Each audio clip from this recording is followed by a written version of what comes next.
Hey guys, welcome back to our channel. In this step-by-step tutorial, I'm going to teach you exactly how you can change your password for your Protonmail email inbox really quickly and with ease. For instance, if you'd like to add an extra layer of security to your email account on Protonmail, it is super simple guys, and I'm going to guide you through this step by step. So with that in mind, drop a like, and now let us get started. So what you want to do guys is head over to protonmail.com, log into your account of course.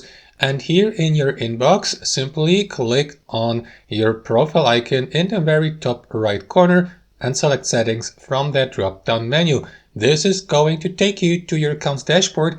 Now here to the left you will see that sidebar, and from that sidebar select account and password. And on the next page you will be given the opportunity to change either your username or your password, or both if you like. So to change your password, click on that button here. And the following, Protonmail will ask you to confirm that it's really you who's trying to log in and to change your password. So be prepared to enter your current password here. And after that, you will be redirected to that window where you will be given the opportunity to set a completely new password by typing it here into that field. So do that, confirm that by repeating the password below, and confirm by clicking on that button. And that's basically it. As you can see, super simple guys. That's how you change your password for your Protonmail inbox. Hope you enjoyed the video, got some real value from it, and I'll see you next time on our channel.